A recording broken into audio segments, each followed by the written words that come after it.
Welcome to the second chapter of Shemonah Perakim of the Rambam, and we'd like to dedicate this episode in memory of Yosef ben Chaim. Yes. And additionally, we want to give a shout out to the children of my cousin and Michael's sister, Elisheva Yael Bat Leah Velevi, and that is Sam, Jacob and Nathan and Eliana. Did she listen to it as well? I don't know. Okay. But anyway, we want to give a shout out to Elizabeth's children. They listen to this shir every week, and it's our honor to be able to speak in their mother's memory. And B'ezrat Hashem, all the Torah that we learn should be an aliyat neshama for her and her father. And Michael, I believe you want to say something about... I was prompted to start doing these shirs with Rabbi Moshiach by a certain friend of mine, David Fadlun. And he suggested that I start doing it on the yahrzeit of my father, which we've done consistently since August, which was the yahrzeit. And I want to thank him for that, but also I want to mention his father. His father was a great man, Joseph Fadlun, Yosef ben Chaim.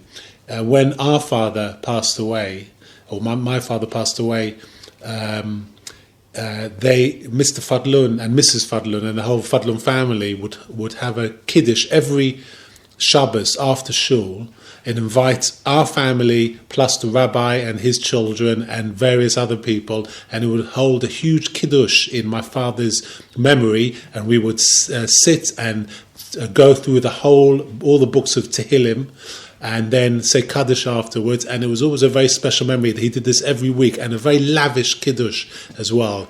And I want to dedicate this to his memory, as he was a great man, and the Fadlun family are a great family. Agreed.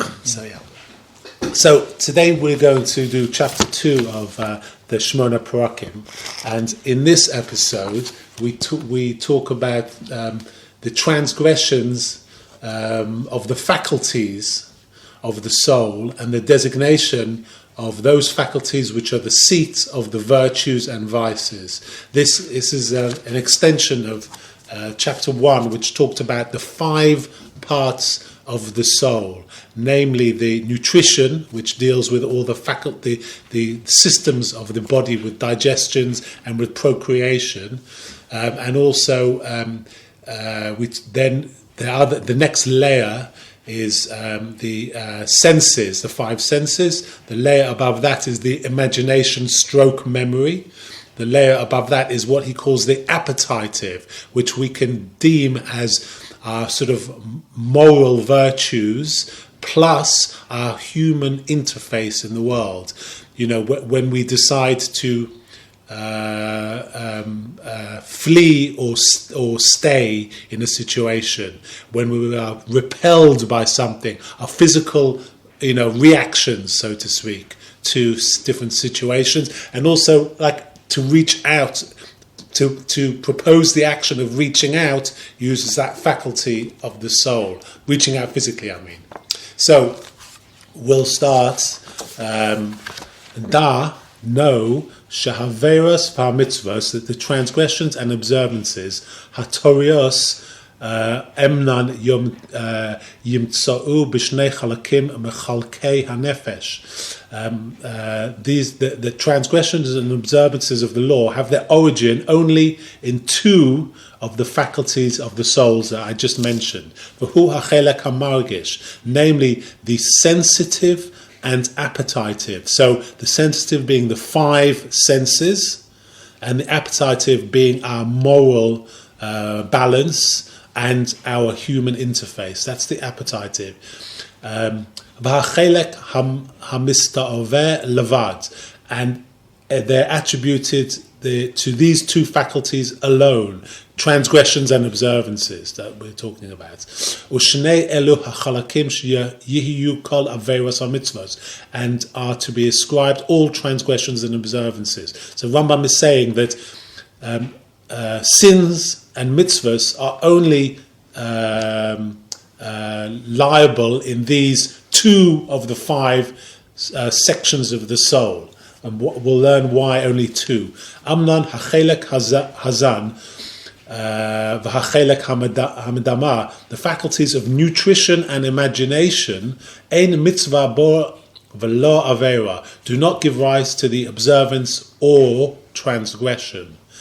She'ein lada'at or l'bachira b'echad mishnehem ma'aseh klal, for in connection with neither is there any conscious or voluntary act. So what does this mean? V'lo yachol ha'adam b'da'ato levatel ma'asehem.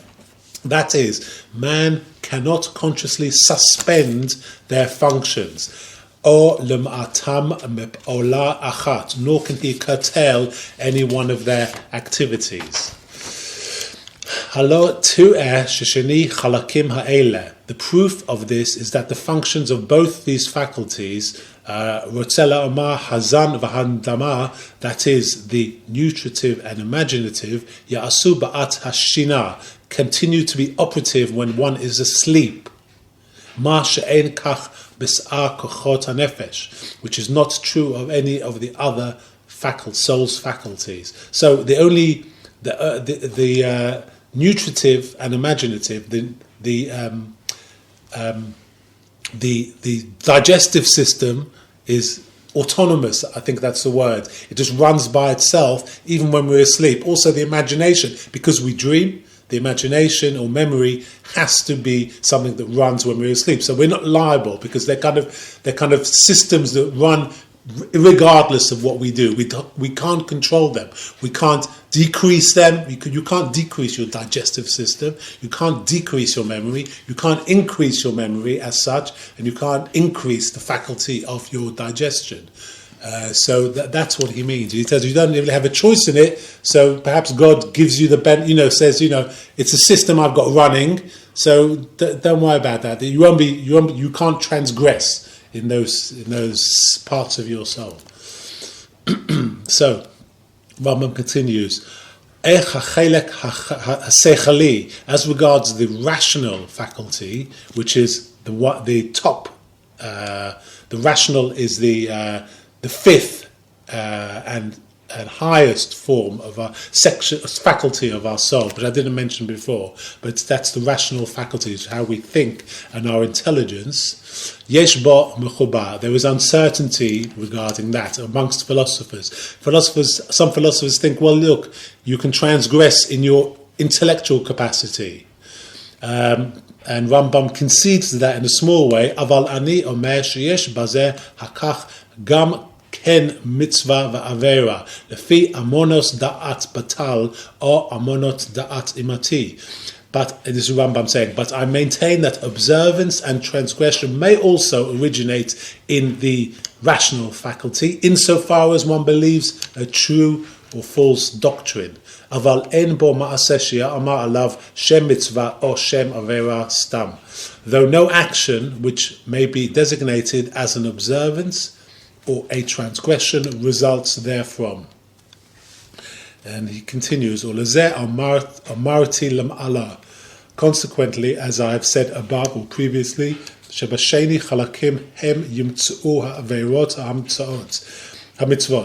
these two faculties, the sensitive, the 5 senses, and the appetitive, the human interface, alone really produce sins and mitzvot, or transgressions and observances. Rambam continues, Amnan hama'alot hem shnei minim. Now, as for their virtues, there are of 2 kinds. Me'alot hamadaot or ma'alot secheleyot. There are 2 kinds, moral and intellectual. Moral, you could say, is like emotional and intellectual. Ukenegdam shnei minei hapchitiot, with the corresponding 2 classes of vices. So each virtue has its opposite vice. Amnan hama'alot hasecheliot, the intellectual virtues, hem yimtza'u lachelek hasecheli, belong to the rational faculty, which we designated as the highest kind of form of faculty in our 5 faculties of the soul. Mehen, they are hachachma, wisdom, v'hi yadiat hatzvaot ha'achokot v'hakravot. which is the knowledge of the direct and indirect causes, of things based on previous realization of the existence of those things, which the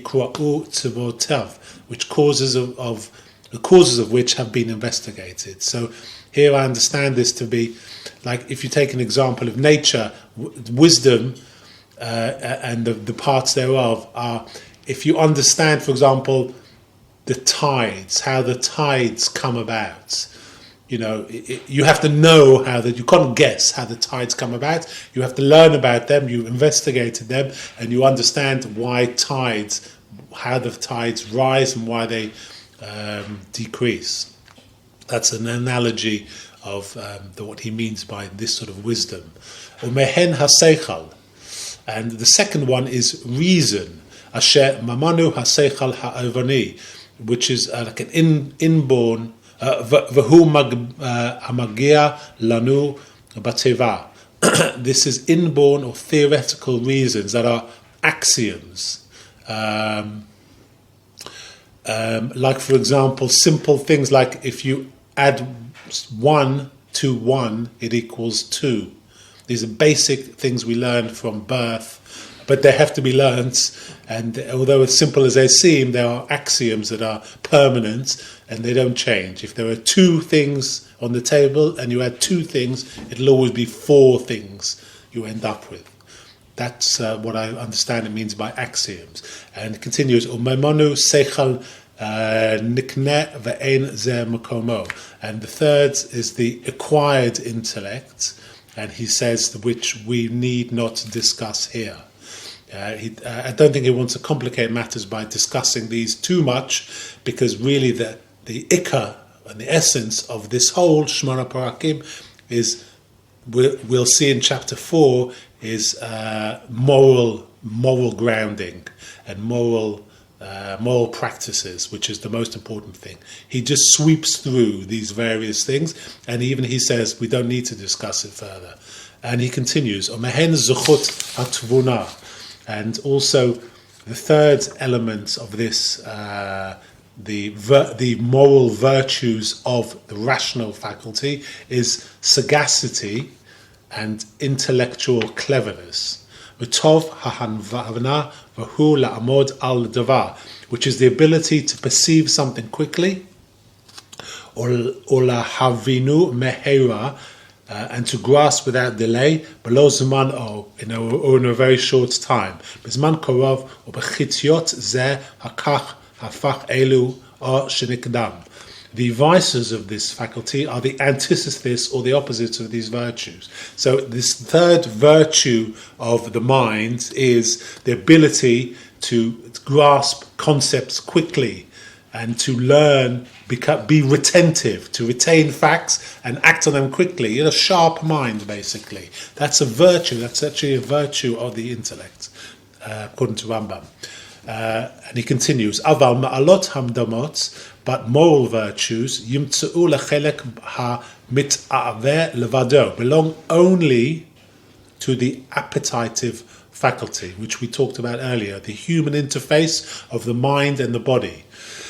V'hachelek ha-margish, and that of sensation, which is the 5 senses, bazeh ha'inyan eno rak shemesh lechelek ha-mata'oreh.